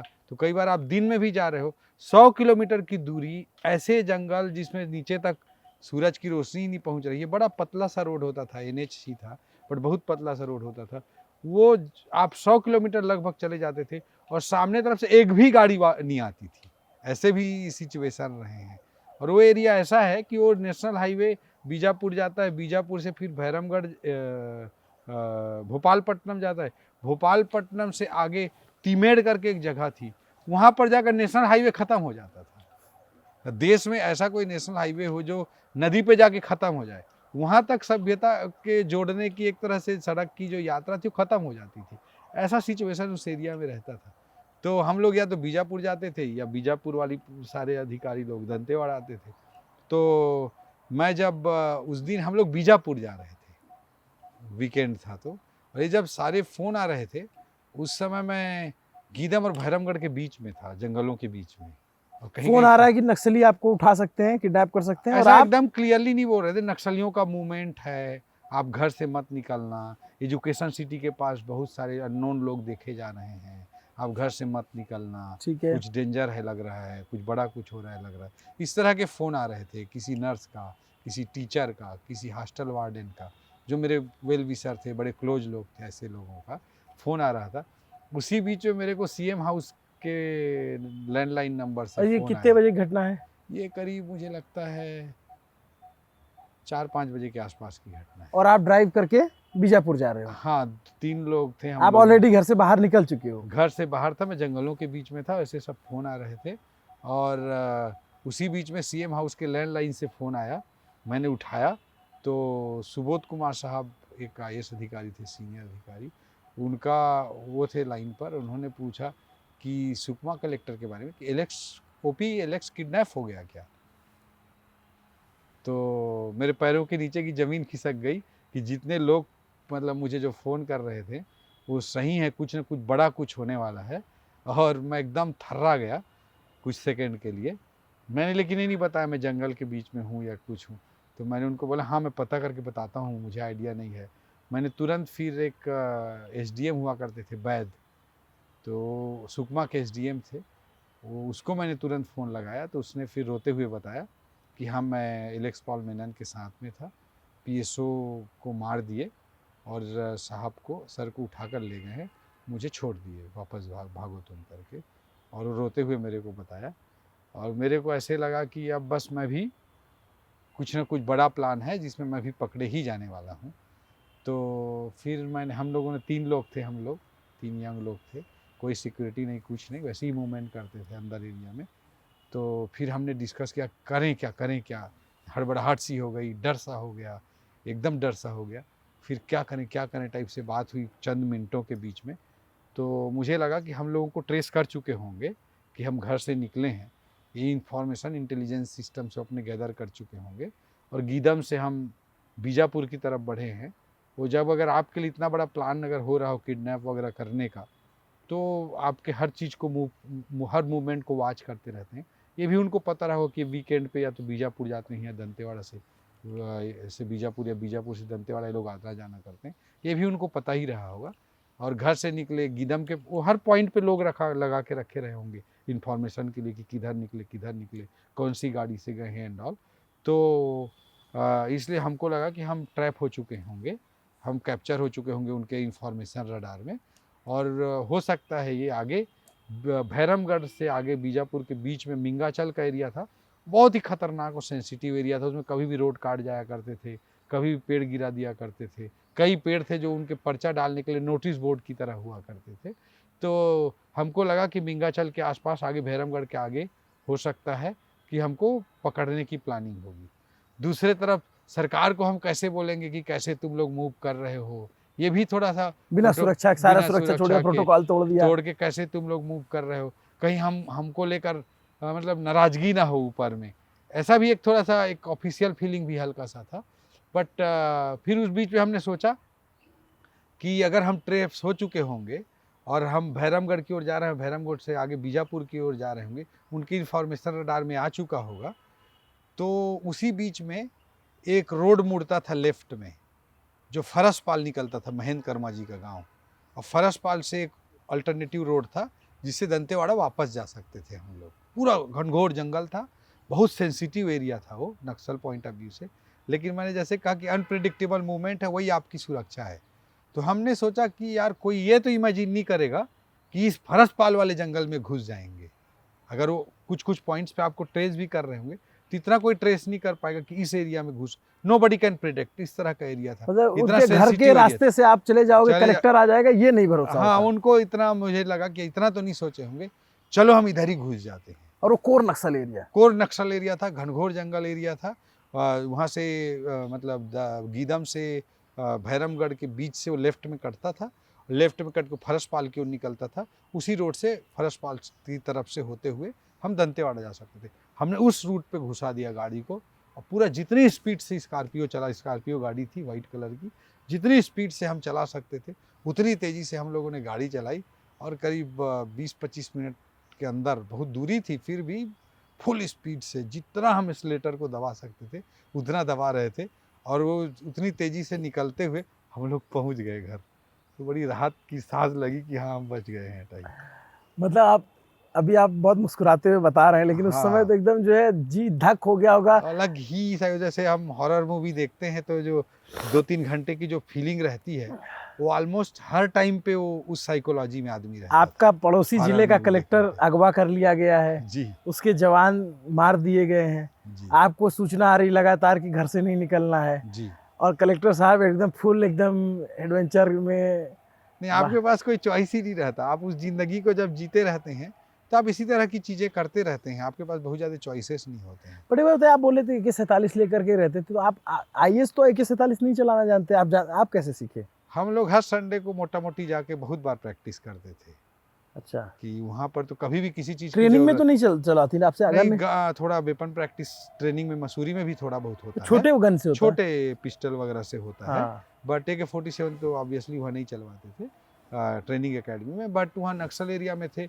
और ऐसा कि कभी भी किसी मुठभेड़ में फंस गए, किसी इनकाउंटर में फंस गए, आप टारगेट नहीं हो, कहीं जा रहे हो, फिर भी आप किसी एम्बुश में फंस गए हैं, कभी भी आपको ज़रूरत पड़ सकती है। गाड़ी चलाना और एक वेपन चलाना, ये तो आपको नक्सल एरिया में आना ही चाहिए, क्योंकि पता चला कि आपके सारे लोग मर गए, आप बचे हो, गाड़ी भी है, भागने का मौका भी है, और पता चला कि आप गाड़ी चलाना नहीं आता। तो गाड़ी चलाना और वेपन चलाना, ये तो नक्सल एरिया में किसी भी अधिकारी के लिए, किसी भी जिम्मेदार आदमी के लिए मस्ट है। आपके वहाँ रहते हुए सबसे खतरनाक घटना कौन सी जिसको याद करते हो तो एकदम? बहुत सारी घटनाएं हुई उस पीरियड आप में। लोग, आपके सामने तो बहुत लाशें गिरी होंगी। लगभग हर हफ्ता 15 दिन में कोई ना कोई लाश गिरती थी, किसी न किसी की शहादत होती थी। हर समय हर हफ्ता 15 दिन में कोई ना कोई बड़ी घटना हो एक घटना उसी समय में हुई थी, आप घाटम करके जो जगह है वो आप उस समय थे? जी जी, घाटम में बहुत बड़ी घटना हुई थी जिसमें 28 जवानों की शहादत हुई थी। और वो बड़ा मतलब वो रात बड़ी अजीब सी इंसिडेंट की रात थी कि मतलब मैं जैसे बताया आपको कि 2-3 बजे से पहले मैं सोता नहीं था। ये मोटा मोटी उस समय सभी लोगों को पता होता था कि ये देर में ही सोते हैं, पहले नहीं सोते हैं। तो मैं 1-1:30 बजे लॉन में टहल रहा था, घर के लॉन में रात को 1-1:30 बजे टहल रहा था, और लॉन में टहल रहा था, और करीब रात के 1:30 बज रहे थे। उसी बीच अचानक एसपी की गाड़ी मेरे बंगले पे एंट्री करी। रात एसपी के की 1:30 बजे? रात के 1:30 बजे अंकित गर्ग एसपी हुआ करते थे, उनकी गाड़ी वहाँ पर एंट्री करी, और वो आए मेरे पास। वो बहुत ही ब्रेव, नक्सल फाइट के हिसाब से बहुत बहादुरी से लड़ने वाले आदमी थे, डरते वरते नहीं था ना। अंकित जो था डरता वरता नहीं था, बहुत ही बहादुरी से फाइट करता था, और कभी वो टेंशन में वरी में मैं उसको नहीं देखता था। नक्सल फाइट में और किसने भी विषम परिस्थिति में फंस जाए तो भी नहीं दिखता था। बट वो आया, और मैं लॉन में घूम रहा था तो मेरे पास आया, और बिल्कुल उसका चेहरा एबनॉर्मल सा था, परेशान सा था। और वो फिर हम दोनों बैठ गए लॉन में, चेयर लगी हुई थी उस पर। फिर बड़ा वो अजीब सा पसीना आ रहा था, उसको एबनॉर्मल सा था, कुछ ज़्यादा बोल नहीं पा रहा था। तो मैं बोला क्या हुआ, कैसे हो गया, मैंने पूछने लगा उसको। तो क्यों भी कैसी कभी भी कोई घटना होती थी तो लगता था कोई बड़ा इंसिडेंट हो गया होगा, ऐसे लगता था। तो फिर मैं तो पूछा क्या हो गया। फिर धीरे से उसने बोला, यार इन्फॉर्मेशन आ रहा है कि घाटम की तरफ जो रोड ओपनिंग के लिए जो जाती है, एंटी लैंड माइन जो गाड़ी जाती है, उसको ब्लास्ट किया गया है, और 300-400 नक्सली उन सारे जवानों को घेरे हुए हैं, और 20 से ज़्यादा जवान हैं वहाँ पे फंसे हुए हैं। तो मैंने फिर उसको बोला, यार ये तो रोज़ की परिस्थिति है, हमको तो रोज़ सामना करना ही पड़ता है, थोड़ा धैर्य रखिए। वो ही वॉज कम्प्लीटली एब नॉर्मल। तो मैं बोला धैर्य तो रखना ही पड़ेगा, फेस तो करना ही पड़ेगा। इस तरह से मैं बात कर रहा था। फिर उसने धीरे से कहा कि 20-25 मिनट पहले मैं वहीं से गुजरा हूँ। ओ, तो रात में बहुत मूवमेंट करता था, और ज़िले का एसपी जिस रोड पे निकला, जिस घाटम के पुल को पार किया रात को 1:30 बजे करीब, 1-1:30 बजे रात को, वहीं पर एंटी लैंड माइन ब्लास्ट किया गया था। वहीं पर 300-400 नक्सली का एम्बुश था। अगर वो प्रेडिक्टेबल हो जाता या उसके मूवमेंट का जरा भी इंफॉर्मेशन होता तो उस दिन एसपी की शहादत हो जाती। इतना भयंकर स्थिति से वो आया था, इसलिए ही वॉज फीलिंग एबनॉर्मल, और बड़ा मतलब ही वो दुखद था। जब निकले 28 जवानों होंगे, की शहादत भी बहुत 28 दुखद जवान था। शहीद हुए वहाँ। जी, नहीं, जब वहाँ से निकले तो इसका जी। मतलब वहाँ नक्सली रहे होंगे? 100%। तो एम्बुश कई था घंटा तो? पहले से एम्बुश लगाए रहे होंगे, कई घंटा पहले से एम्बुश तो लगाए जैसे रहे। एसपी की गाड़ी पे पता नहीं चलता कि एसपी की गाड़ी है भाई? कोई भी सरकारी अधिकारी किसी भी प्रकार के सरकारी प्रतीक के साथ, सिंबल के साथ, कि बत्ती हो, कि नेम प्लेट हो, कि कुछ ऐसा लिखा हुआ, शासन लिखा हुआ, ऐसा कोई गाड़ी लेकर मूवमेंट करता ही नहीं था। मैं तो रादर 13 ने गाड़ियों के नंबर प्लेट रखे थे, 13 गाड़ियों के नंबर प्लेट रखे थे मैंने, और नंबर प्लेट भी बीच बीच में बदलते रहते थे। तो बीच किसी क्या टेरर रहा होगा नक्सलियों का कि किसी किसी मूवमेंट के बीच में हम रुक के कई बार नंबर प्लेट को बदलते थे, क्योंकि गाड़ी आपका अगर कोई ट्रेस कर रहा हो, इंफॉर्मेशन अगर लीक हो रही है, तो गाड़ी का नंबर बीच में बदल देंगे आप, तो हो सकता है कुछ कंफ्यूजन हो जाए और आप बट बच जाओ। क्या टेरर रहा होगा कि मोस्टली मैं आंध्र सरकार प्रदेश के का नंबर की गाड़ियां रखता था, क्योंकि तेलुगु लोगों के लिए थोड़ा सॉफ्ट कॉर्नर होता था माओइस्ट का उससे। बट मैं ये जानना चाह रहा हूँ कि क्या टेरर था नक्सलियों का कि सरकार का पूरा अमला जो है गाड़ियों में अपना वो नहीं चस्पा कर सकता था कि जिलाधिकारी दंतेवाड़ा लिख नॉट नहीं एट ऑल, सकता? कोई सोच भी नहीं सकता था, कोई सोच भी नहीं सकता था कि कोई सरकारी सिंबल हो, ऐसा रखता ही नहीं था कोई भी व्यक्ति। बत्ती बत्ती खूब बत्ती वत्ती छोड़िए, शासन लिखा हुआ, नंबर प्लेट भी हमारे यहाँ छत्तीसगढ़ में नंबर प्लेट में जो प्रशासनिक गाड़ियाँ होती हैं उसमें छत्तीसगढ़ 02 रहता है। हाँ पुलिस की जो गाड़ियाँ होती हैं वो 03 रहती हैं, सीरीज ही रहती है पूरी। हाँ 03 है अगर सीरीज में तो पुलिस की ही गाड़ी है, 02 ही है मतलब प्रशासन की ही गाड़ी थी। तो इस सीरीज का कोई नंबर ही नहीं रखता था जी, कोई कलेक्टर कोई एसपी ये सब नहीं है, अच्छा प्राइवेट नंबर या प्राइवेट कभी गाड़ी ऐसा कलेक्टर वहाँ रहते हुए किराए पे। कभी ऐसा हुआ कोई आपका बहुत करीबी रहा हो और आप उसके साथ रहते हो और उसकी शहादत हो गई हो? बहुत बार ऐसे हुआ, बहुत बार ऐसे हुआ। मैं एक नीलावरम का इंसिडेंट आपको बताता हूँ। नीलावरम एक जगह थी सुकमा के पास। जब मैं शुरू में कलेक्टर बन के गया तो सुकमा भी दंतेवाड़ा जिला का ही हिस्सा था। सुकमा, कोंटा, दोरनापाल, चिंतलनार, त्याड़ मेटला, ये सब उसी जिले का ही हिस्सा था उस समय। तो नीलावरम सुकमा के पास एक गांव था। मेरे को एक दिन बतौर कलेक्टर, मेरे पोस्टिंग को कुछ महीने ही हुए थे, और NCPCR से, national commission for protection of child rights, जो बाल संरक्षण अधिकार का जो संरक्षण वाला आयोग होता है NCPCR, वहाँ से मेरे को फ़ोन आया दिल्ली से, और बोले कि बच्चों को आप लोग हॉस्टल नहीं दे पा रहे हो, बच्चों को आप लोग सुविधा नहीं दे पा रहे हो करके। वो अनायड थे, उधर से लोग अनायड थे। और फिर मैंने बोला क्यों, कैसा हो गया? तो बोले नीलावरम में बच्चे सड़क पे बैठ गए हैं, उनको हॉस्टल की सुविधा नहीं मिल पा रही, ये हमको इन्फॉर्मेशन आ रहा है, ये है वो है। तो मैंने फिर पता वता किया तो बोले कि वहाँ पे बहुत अच्छे तरीके से हॉस्टल चलता है, उसके कारण से बच्चे वहाँ पे कैपेसिटी से बहुत ज़्यादा बच्चे आ गए हैं एडमिशन लेने के लिए, इसलिए एडमिशन नहीं मिल पा रहे, ऐसा मुझे इन्फॉर्मेशन मिला। लेकिन फिर भी NCPCR से मैंने चर्चा की कि मैं कल वहाँ जाकर देखूँगा। वो काफ़ी नक्सल प्रभावित गांव था नीलावरम। तो मैं फिर नेक्स्ट डे सुबह निकला, और सुबह निकल के मैं पहुंचा नीलावरम। नीलावरम गया मैं, वहाँ पे block education officer, district education officer, ये सब लोग भी वहाँ पर थे। तो ये सारे लोग वहाँ पर थे, और ये सारे लोग वहाँ पर थे। तो फिर सब लोग वहाँ पर गए। फिर मैं देखा वहाँ पर कि बच्चे बहुत सारे बैठे हुए हैं सड़क पर, और लोग हॉस्टल चाह रहे हैं। तो मैंने बोला कि भाई दूसरा हॉस्टल तुमको दिलवा देते हैं, दूसरे जगह दिलवा देते हैं। तो बोले नहीं नहीं, हम यहीं के हॉस्टल में रहेंगे, ये सबसे बढ़िया चलता है, ये सबसे सुंदर हॉस्टल है, सबसे अच्छा मेंटेन रहता है, सबसे अच्छी पढ़ाई होती है, सबसे अच्छे संस्कार डाले जाते हैं, तो हम यहीं पढ़ाई करेंगे करके बच्चे जिद पर अड़ गए। तो फिर मैं पूछा भाई कि इतना बढ़िया चल रहा है, कैसे है? फिर वहाँ पर एक जनपद सदस्य थे, ब्लॉक पंचायत जो होता है उसके मेंबर थे भीमा जी। तो वहाँ स्थानीय आदिवासी भाई थे भीमा जी, और भीमा जी, सब लोगों ने बताया कि ये भीमा जी इतना ध्यान देते हैं जिसके कारण बच्चों का हॉस्टल यहाँ इतने अच्छे तरीके से चलता है। तो मैं बड़ा फ़ैन हो गया उनका कि भाई इतना बढ़िया है। बट उनको नक्सल थ्रेट भी हुआ करता था, उसके कारण वो सुकमा में रहते थे, और सुकमा के पास ही उनका गांव था। तो दिन में जाते थे, सारी व्यवस्थाओं को, सारी चीज़ों को ठीक करते थे। सरपंच भी उनके परिवार से ही था व्यक्ति, पूरे एरिया के सोशल लीडर भी थे वो। तो वो सुकमा में रात को रहते थे, दिन वहाँ जाके व्यवस्थाओं को देखते थे, आ जाते थे। इस तरह का सिचुएशन था, क्योंकि उनको नक्सल थ्रेट बहुत था, उनको डर था। तो फिर मैंने डोंट कहा टेल मी कि उनका मर्डर हो जाएगा। बड़ा अनफॉर्चुनेट है। तो मतलब फिर सुकमा में रात को रहते थे, दिन वहाँ पे जाते थे। फिर मैंने कहा कि इतना अच्छा हॉस्टल चलाते हैं आप, तो और इंफ्रा बनाइए, और बिल्डिंग बनाइए, और हॉस्टल की कैपेसिटी बढ़ाइए, हम और बच्चों को यहाँ रखना चाहेंगे। तो बोले आप पैसे रिलीज करवा देंगे? मैं बोला तुरंत आप चालू करिए। मैंने तुरंत वहाँ पे और कई बिल्डिंगों के काम चालू करवा दिए नीलावरम में।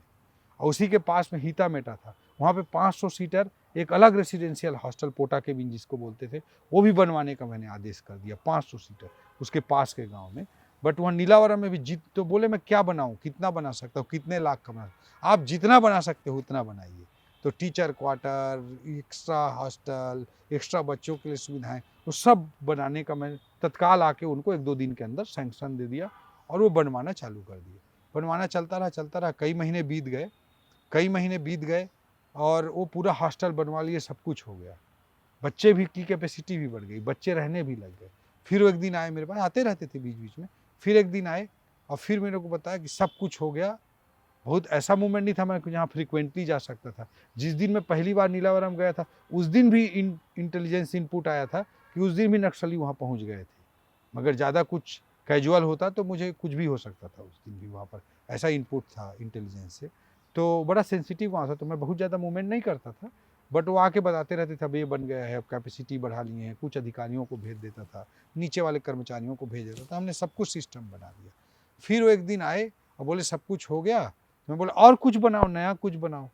तो बोले हाँ अब तो एक राउंड का तो हो गया, अब मैं नेक्स्ट राउंड का और बनाना चालू करता हूँ।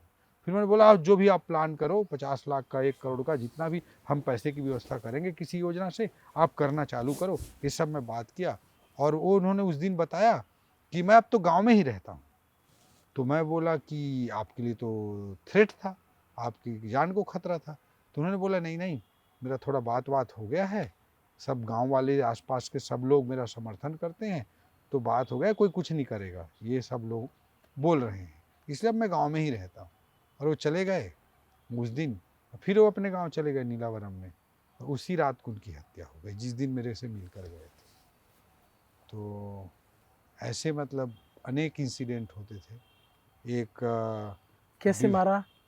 आके बहुत गंदे तरीके से, विभत्स तरीके से मारा जाता था, बहुत विभत्स तरीके से मारा जाता था। कुल्हाड़ी से गले को मार देना और मृत्यु के बाद सर को फोड़ देना, टंगिया के पीछे से वार कर करके, बंदूक की बट से मार मार करके उसको, मतलब जो स्कैल्प है सर का, खोपड़ी है, उसको तोड़ देना, आँख में चाकू घुसा करके निकाल देना, इस तरह के बहुत ऐसा क्यों विभत्स। करते थे? जहाँ तक माओइस्ट लिटरेचर में भी ये शायद जिक्र है इस चीज़ का कि जब भी ऐसी हिंसा करो, किसी को मारो, किसी की डेड बॉडी हो, तो उसको इतने विभत्स तरीके से कर दो कि जब वो डेड बॉडी वापस जाएगी गांव में, शहर में, लोगों के बीच में, तो एक टेरर फैले। ये शायद उनके लिटरेचर का भी हिस्सा है, उनकी स्ट्रेटजी का भी हिस्सा है। आप कुछ दूसरा बता रहे थे? जी, एक विवेक करके सब इंस्पेक्टर था, बहुत यंग लड़का था और बहुत अच्छा काम करता था। अभी मेरे को याद है, एक रोड बन रहा था, वहाँ पर बनवा रहे थे हम लोग, रोड पे बहुत फोकस हुआ करता था, तो कोशिश करते रहते थे। तो एक नकुलनार से श्यामगिरी होते हुए किरंदुल जाने का रास्ता था, बचेली जाने का रास्ता था, नकुलनार से श्यामगिरी होते हुए बचेली जाने का रास्ता था। वो रोड बहुत इम्पॉर्टेंट था लोगों को कनेक्टिविटी देने के हिसाब से, फोर्स को कनेक्टिविटी देने के हिसाब से। तो वो रोड के लिए मैं भी बहुत पैशनेट था, फोर्स वालों के कहने पर ही हम लोग बहुत पैशनेट थे। और वो तो विवेक, जंगल के बीच में सड़क बना रहे थे? जंगल के बीच में सड़क था, सड़क पहले से ही था बट वो खत्म सा हो गया था, उसको रिवाइव कर रहे थे, खत्म ही कर देते थे, कई सड़कों को, बड़े बड़े सड़कों को खत्म कर देते थे, बट उसको रिवाइव कर रहे थे। और विवेक उस एरिया का थानेदार था, बहुत ही बोल्ड था, उसके नाम से नक्सल कांपते थे, बहुत ही बोल्ड था, बहुत लीड करने वाला था, अपने हर चीज़ को एग्जाम्पल सेट करके काम करने वाला था विवेक। और इस तरह का विवेक का पर्सनैलिटी था और बहुत ही दिलेर आदमी था। अपने उसके लोग, उसके नीचे सबऑर्डिनेट जो सोल्जर थे, वो बहुत उसको प्यार करते थे, बहुत उसके लिए कमिटेड रहते थे। तो एक दिन वो क्रिकेट बहुत अच्छा खेलता था, तो रात को एक दिन 2:30 बजे तक वो क्रिकेट खेला और अगले दिन सुबह देर से उठा और उठ करके फिर रोड को देखने के लिए गया। फिर रोड को देखने के लिए वो जिस दिन गया, और तो उस दिन एम्बुश किया गया और करीब 9 जवानों को मार दिया गया। और उस दिन भी मेरे को तुरंत वीडियो आया कि विवेक की डेड बॉडी सबसे फ्रंट पर थी। उस दिन भी वो सबसे फ्रंट से लीड कर रहा था पूरे सारे लोगों को रोड बनवाने के लिए, और सबसे फ्रंट पे उसकी डेड बॉडी पाई गई थी। तो ये सब बहुत ही शॉकिंग होता था, बहुत ही पीड़ादायक होता था। आज भी वो समय याद करके बहुत दुख लगता है। बहुत लोगों ने शहादत दी है इस यात्रा में। ट्राइबल भाइयों को भी बहुत नुकसान हुआ है। जब हम रोड बनवाते थे तो एक सीआरपीएफ का बहुत ही सुलझा हुआ इंस्पेक्टर था, वो उससे मैं बात करता था। उसने बात करते हुए एक दिन मेरे को पालनार में बताया था कि सर सब कुछ तो भुगत तो आदिवासी भाई ही रहे हैं, यहाँ का स्थानीय आदिवासी समाज सबसे ज़्यादा भुगत रहा है। मैं बोला कैसे? वो तुम बोला हाँ, तुम क्या सोचते हो? तब उसने बताया कि रात में नक्सली आते हैं, उनको डंडा चलाते हैं, गन के दम पर, बंदूक के दम पर उनको डराते हैं, और वही आदिवासी वो रात को निकलते हैं और बंद में रोड को काटते हैं, पेड़ों को काटते हैं, रोड पर लगाते हैं। उसी दिन अगले दिन हम सुबह से फोर्स वाले जाते हैं गांव में, उनको फिर हम लोग बोलते हैं चलो रोड को ठीक करना है, हम दबाव डालते हैं। वही नक्सली जो रात में रोड को काटता है, पेड़ को, वही गांव वाला सामान्य आदिवासी, नक्सली तो केवल आदेश देता है, जो गांव वाला है, सामान्य आदमी है, लोकल स्थानीय ट्राइबल है, वो जो रोड को काटता है, पेड़ को काटता है, अगले दिन सुबह फोर्स के दबाव में जाता है और वही रोड को फिर भरता है और वही अपने काटे हुए पेड़ को काट करके साफ करता है। उसकी ज़िंदगी तो यही थी। रात को नक्सली आके उसको दबाव डालता था, सुबह सिस्टम के लोग जाकर उसको कराते थे। तो इस पूरे कॉन्फ्लिक्ट में स्थानीय आदिवासी भाइयों को माओइज्म के कॉन्फ्लिक्ट में बहुत नुकसान हुआ है, और उनकी विकास यात्रा, उनकी शिक्षा की यात्रा, उनके जीवन, इवन जो मौतें हुई हैं, वो चाहे डीआरजी का जवान मरा, और चाहे नक्सलियों के ब्रेन वॉश करने के कारण जो स्थानीय लोग जो नीचे के काडर थे, बड़े काडर तो आजकल अमित शाह जी की लीडरशिप में जो अभियान चल रहा है उसमें बड़े काडर मर रहे हैं। पहले तो नीचे के जो स्थानीय बस्तर के ट्राइबल थे उन्हीं को आगे करके वो लड़ाई लड़ते थे, और स्थानीय ट्राइबल लोग ही मारे जाते थे, नक्सली के रूप में भी और कहीं न कहीं फोर्स के रूप में भी उनकी भी डेथ होती थी। सच में बहुत ही क्या, जब आप बोल रहे हो ना तो हमें ऐसा लग रहा है वो आंखों के सामने से दिख रहा है। हमारे जो दोनों कैमरे के पीछे सुन रहे होंगे तो इनको बहुत भी लग रहा होगा कि पीड़ादायक था सर। ये हो क्या रहा है, मतलब ये इसी देश का हिस्सा है, ये ऐसा कौन सी जगह है जहाँ भारत का कानून ही नहीं लागू होने दे रहे निश्चित हैं। रूप से हम संप्रभुता पढ़ते हैं पॉलिटिकल साइंस में, सॉवरेनिटी पढ़ते हैं कि एक संप्रभु राष्ट्र होता है, राष्ट्र की जो विचार होता है वो सबसे महत्वपूर्ण होता है। बट निश्चित रूप से ये सब एरिया जहाँ मैं जिक्र कर रहा हूँ, ताड़मेटला, मोरपल्ली, जगरगुंडा, अरनपुर, समेली, इस जितने भी एरिया हैं, पुअर्ती जो हिरमा गांव है, इस तरह के जितने भी एरिया थे, बबूजमाड़ का बहुत बड़ा एरिया, इस पे भारत की संप्रभुता उस समय लागू नहीं थी, ये कह सकते हैं। ये कोई अतिशयोक्ति नहीं फिर है। अब तो इस बहुत तरह के चीजें बदल हालात गई हैं। निश्चित रूप से पिछले 1 साल 1.5 साल में जो अभियान चला है, पूरा कंप्लीट टर्न अराउंड हो चुका है, कंप्लीट टर्न अराउंड हो चुका है। मैं तो स्थानीय फीडबैक आते रहते हैं, स्थानीय स्तर पर मैं अनौपचारिक मूवमेंट भी करते रहता हूँ बिना प्रोटोकॉल के। बतौर उस मिनिस्टर एरिया भी? से बतौर मिनिस्टर भी मैं कई चीज़ें अनौपचारिक तरीके से मूवमेंट करता हूँ, और उस एरिया से मेरा लगाव है, अटैचमेंट भी है, तो मैं वहाँ पे ज़रूर जाता रहता हूँ। कंप्लीटली अमित शाह जी की लीडरशिप में जो पिछले सालों में हुआ है, ये तो मैं उस समय जब मैं कलेक्टर था सोच भी नहीं सकता था कि नक्सलिज्म को इस तरह से बैकफुट पे लाया जा सकता है, कि ऐसा सोच भी नहीं सकता था मैं कि भारत की जो विकास यात्रा है, संविधान की जो विकास यात्रा है, इतने प्रभावी तरीके से इन क्षेत्रों में लागू हो पाएगी, और महज 1 डेढ़ साल में ही आदरणीय अमित शाह जी की लीडरशिप में हो पाया। निश्चित रूप से बड़ी बात है, बहुत बड़ी बात है। मैं उन परिस्थितियों से सोचता हूँ तो नेक्स्ट टू इम्पॉसिबल, असंभव सा लगता है मुझे। अब मैं भी बस्तर जा रहा हूँ, देखूंगा, जरा समझूंगा। निश्चित रूप मैं से ये कभी बस्तर जैसे को आप महसूस यार करिए, बहुत प्यारी जगह है, प्रकृति ने बहुत खूबसूरत बनाया है। हाँ, नहीं, वहाँ मेरा के बहुत दिली झरने, इच्छा वहाँ है। के जंगल मैं कभी कवर अलग नहीं ही किया स्तर तो के, वहाँ की संस्कृति, वहाँ की स्थानीय लोग, वहाँ के वनोत्पाद, वहाँ की इमली, वहाँ गुपचुप जरूर खाइएगा, जो इमली पानी वहाँ मिलेगा देश में कहीं नहीं मिलेगा। अच्छा, इतनी प्यारी जगह है। चिरौंजी, चार, तेंदू, बहुत अलग जगह है। चलिए जाके देखूंगा। बट जैसे आप एक, मैं लास्ट में ये भी जानना चाहता हूँ, जैसे आप वहाँ पोस्टेड थे तो शादी हुई थी तब आपकी?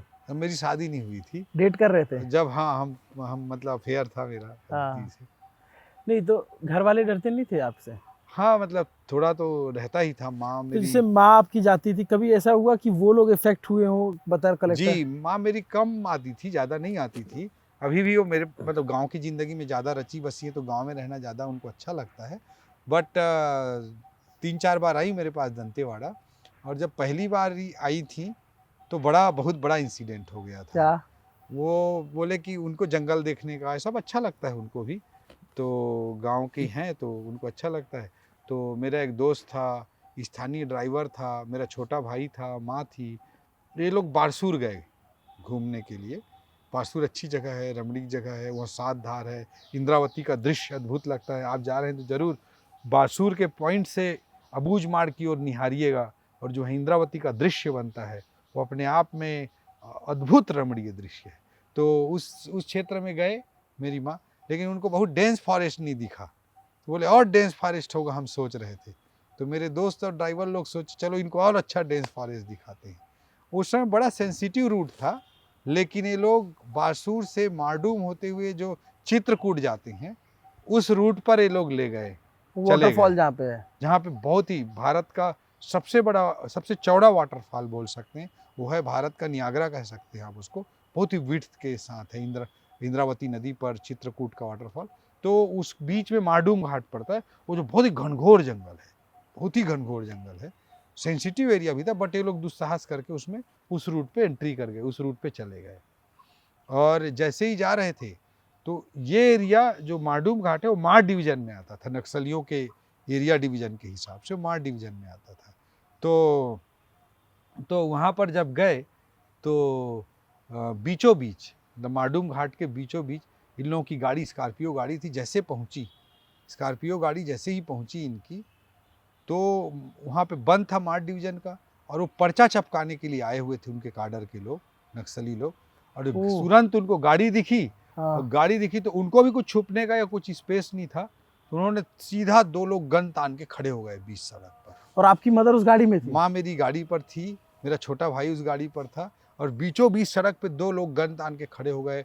उनके पास वॉकी टाकी थी, थोड़ा बातचीत, फिर इन्होंने गाड़ी रोक दी, थोड़ा बातचीत भी ये कर रहे थे। आसपास और कैडर का, इनका कैडर का मूवमेंट था, बंद में सब कुछ बंद कराने, पर्चा चपकाने के हिसाब से आए हुए थे। तो उन्होंने पूरी रोक दी, करीब 15-20 मिनट तक बातचीत करते रहे। उनको बहुत चीज़ें, ये वो बोल रहे थे क्यों आए, मतलब कहाँ जा रहे हो, तो वो बोलते थे हम घूमने आए हैं। तो घूमने आने का भी मतलब वो ठीक से नहीं समझ पा रहे थे।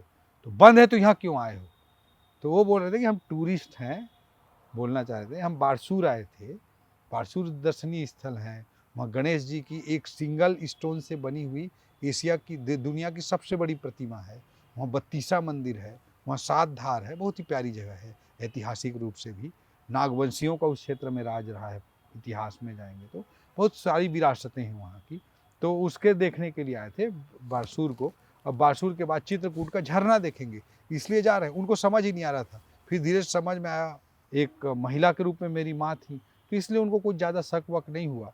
इतनी ब्रीफिंग वहाँ पे आते ही हमारे कोई भी करीबी हों, रिश्तेदार हों, माँ हो, भाई हो, सबको इतना ब्रीफिंग जरूर रहता था कि कोई भी ये नहीं बताना है कि कलेक्टर की माँ है, कि कलेक्टर के भाई हैं, कि कलेक्टर के रिश्तेदार हैं, या कोई सरकारी हमारा ताल्लुकात है, ऐसा बिल्कुल नहीं बताना है। ये ब्रीफिंग रहती थी, उन्होंने भी कुछ नहीं बोला। 15-20 मिनट तक वो पूछताछ करते रहे। फिर उस गाड़ी में चारों तरफ पर्चा चपका दिया उन्होंने, चारों तरफ उस गाड़ी में, और वो बोले उसमें से कि आगे जाओगे तो सीआरपीएफ का कैंप है, वहाँ पे पर्चा देख के रोकेंगे गाड़ी को आपके, और सवाल जवाब करेंगे, तो बोल देना दादा लोग चिपका दिए तो हम लोग क्या करें। समझा भी रहा है ये नक्सली। ये बोले उनको कैसे बोल देना, दादा लोग चिपका दिए तो हम क्या करेंगे, और लाल सलाम बोल के फिर छोड़ दिया उन्होंने, लाल सलाम बोला उनको और छोड़ दिया। उसके बाद फिर ये लोग जब 5-7 किलोमीटर आगे बढ़े, फिर ये लोग बोले कि सीआरपीएफ ही गोली ना मार दे कोई, पर्चा वाला गाड़ी देख के कि नक्सली आ गए या कुछ हो गया करके, और इसलिए वो गाड़ी को रोके, सारे पर्चा को निकाले, सारे पर्चा को इकट्ठा रखे और फिर आगे बढ़े। इस तरह की घटनाएं होती रहती थी। फिर आपको आके बताया सब? हाँ बताए, तो थोड़ा सा वो हुआ होगा। बहुत मेरे को भी असहज लगा, उनको भी असहज लगा। फिर बाद में आती थी तो मूवमेंट बहुत लिमिटेड रहता था, घर में चुपचाप रहती थी, 2-4 दिन मेरे पास रहती थी, फिर चली जाती तो आप टोटल कितना, 2.5 साल रहे थी, हो? लगभग 2.5 साल। तो 2.5 साल में आपने क्या क्या नहीं देख लिया? आपने जवानों की शहादत देख ली, सड़क बनाते हुए आपका वो साथी मारा जा रहा है जो आपके साथ क्रिकेट खेल रहा था शाम के टाइम पे, फिर अगले 10 घंटे, मतलब वहाँ पे जिंदगी का कोई भरोसा नहीं था, मतलब है तो बहुत वैसे ही कहीं पे भी नहीं। हाँ, बट वहाँ रिस्क बहुत ही ज़्यादा था, बहुत ही ज़्यादा था।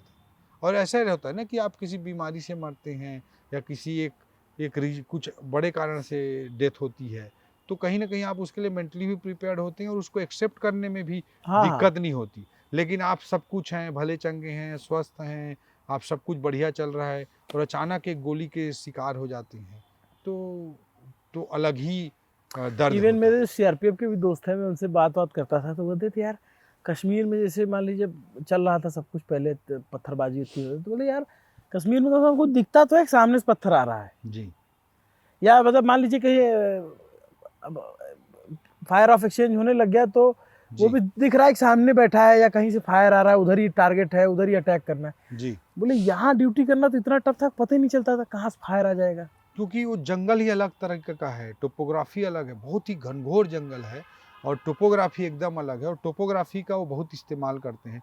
कहीं पर भी ऊंचे में जब पोजीशन ले लिया, कुछ भी कर लिया, और जंगल में तो जब गोली चलती तो पता ही नहीं चलता कहाँ से आ रही है एग्जैक्टली। ऐसे वो कोई सनी देओल की पिक्चर तो है नहीं कि ऐसे पिस्टल उठाएगा, गोली चला रहा है, गोली भी दिख रही है और आ रहा है, ऐसा तो कुछ होगा नहीं। वहाँ पता ही नहीं चलता कि कहाँ से गोली आ रही है, तर तर तर तर बढ़ने का वो बस वाली बात भी ऐसे। आपने बोली कि भाई जेड प्लस सिक्योरिटी वाली बात, और फिर आपने जो बताया कि भाई आप जेड प्लस भी जा रहे हैं, आपके पास 50 जवान है, जी बट वो ऊपर से बैठ के जो है, तो वो करते क्या थे, वो सड़क के नीचे माइंस लगा दे मतलब क्या उन्होंने ना पूरे बस्तर में अपना मैपिंग कर रखा है, और जब सड़क बनती रहती है इनिशियल, तभी वो लोग लैंड माइन को के पूरे आईडी को डिग करके डाल देते हैं और उसका छोटा सा तार निकाल के उसको पैक करके रोड के अंदर विसर्जित कर देते हैं एक तरह से। ठीक है। और फिर कभी उनको कोई घटना करना हो, किसी बड़े आदमी के मूवमेंट का पता चल रहा हो, तो लैंड माइन उस एरिया के लिए सबसे डेंजरस है। गोली तो क्या है, कब लगेगी कब नहीं लगेगी उसमें चांस है, लेकिन लैंड माइन अगर एक बार ब्लास्ट हो गया और आप जेड प्लस सिक्योरिटी में भी हैं तो भी कोई चांस नहीं है बचने का, चाहे कितने भी जवान हो। एक बार गाड़ी उड़ गई तो उड़ गई, तो वो एक बहुत ही डेंजरस चीज़ है और उसका सबसे ज़्यादा इस्तेमाल नक्सली करते थे। पूरे बस्तर में उन्होंने मैपिंग कर रखी कि कहाँ कहाँ पे लैंड माइन है, उसकी पूरी मैपिंग कर रखी है। और वो ऐसे जगहों पे हैं जहाँ पे 2-4 आदमी ही आ करके, कोई पहाड़ है, उसके नीचे सड़क है, वहाँ पे वो एक अच्छे से शेल्टर लेने की जगह है, वैसे जगह उन्होंने कर रखी है। अब किसी के मूवमेंट का पता चला या कुछ घटना करनी है तो वो लोग एक आध दिन पहले प्लान करेंगे, उसको साइड से होल करते हैं, साइड से होल करते हैं और उस वायर से जोड़ के तार को बिछा दिए, और जंगल के पहाड़ के छोटे, वहाँ पे कोई हिमालय टाइप बड़े बड़े पहाड़ भी नहीं है, छोटे छोटे पहाड़ हैं, पुराने पहाड़ हैं, इसके कारण पठार टाइप के प्रायद्वीपीय एरिया है। तो वहाँ पे जाके बैठ गए और उनको बस पता है कि जब गाड़ी आएगी, मूवमेंट पता चलता रहता है, इन्फॉर्मेशन का नेटवर्क रखते हैं, कब आदमी निकला, कब आया, कितने बजे के लगभग पहुँच सकता है, क्या गाड़ी है, स्कॉर्पियो गाड़ी है, किस कलर की गाड़ी है, ये सब इन्फॉर्मेशन रहती है। जैसे ही गाड़ी आई, और उस एरिया में ऐसा नहीं कि रोज़ बहुत ट्रैफिक है, बहुत सारे ऐसे एरिया रहते हैं जिसमें ट्रैफिक ही नहीं रहती, तो गाड़ी जब पहुँची तो सीधा गाड़ी, एक पेड़, एक पोल, ऐसे वो जब मैच होगा तो ऐसे करके बैठा हुआ है वो, और जैसे मैच होगा तार को जोड़ दिया तो पूरी ब्लास्ट हो गई। आप जेड प्लस सिक्योरिटी में भी हो, 2 लोग आकर, जन मिलिशिया के भी मेंबर, मतलब निचले कैडर भी आकर के, 2 लोग ही आकर इस घटना को अंजाम दे सकते हैं और चुपचाप पहाड़ के नीचे उतर के चले जाएंगे, उनको एक गोली भी नहीं लगेगी। तो इसलिए बहुत ही डेंजरस होता था। लेकिन अब जब हम ये बातचीत रिकॉर्ड कर रहे हैं तो लास्ट बैटल ऑफ नक्सल एक तरीके से लड़ी जा रही है। देश की सरकार ने ये तय किया कि 31 मार्च 2026 तक देश से नक्सलवाद खत्म कर देंगे, और बतौर पत्रकार भी हम ये कह सकते हैं कि बहुत ज़्यादा बड़े पैमाने पर सरकार को सफलता मिली है।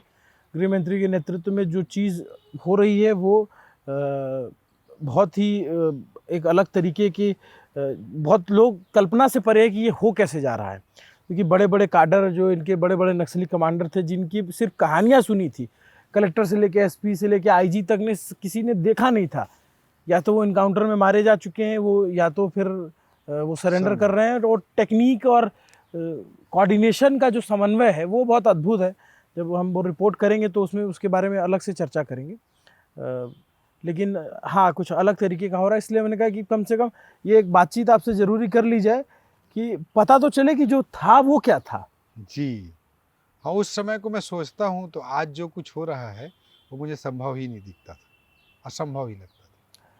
और फिर हम बाद में आएंगे, आपसे अगला इंटरव्यू करेंगे, फिर आपके वित्त मंत्री के कार्यकाल पे बात करेंगे और जो यहाँ के युवा आपसे अपेक्षा करते हैं, उस पर भी बहुत सारे जरूर, सवाल होंगे। जरूर। लेकिन आपने समय दिया, बहुत बहुत शुक्रिया। और ये जब डॉक्यूमेंट्री शूट कर रहे होंगे तब उसको आने में थोड़ा समय लगेगा, लेकिन ये अपने आप में बहुत ही ऐतिहासिक घटना में गिनी जाएगी। ये इतिहास जैसे करवट लेने वाली बात होती है ना, उस तरीके का कुछ चल रहा है दिल्ली से हज़ारों किलोमीटर दूर बस्तर के जंगलों में, जिसकी बहुत फिक्र दिल्ली को कभी नहीं रही।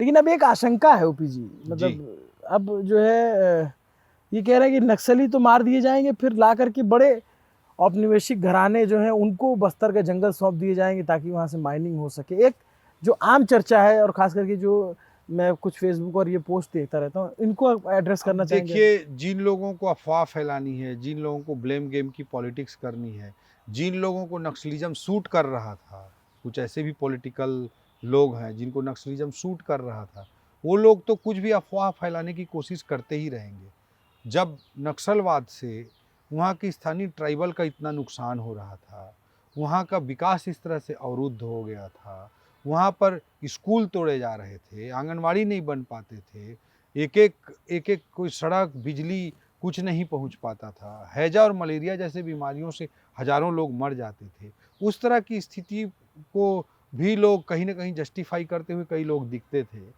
अब उन लोगों को तो आज माओवाद खत्म हो रहा है, नक्सलवाद खत्म हो रहा है, तो उनके पेट में तो दर्द होगा ही, तो लोग अफवाह तंत्र के माध्यम से कुछ भी फैलाने का प्रयास करेंगे ही करेंगे।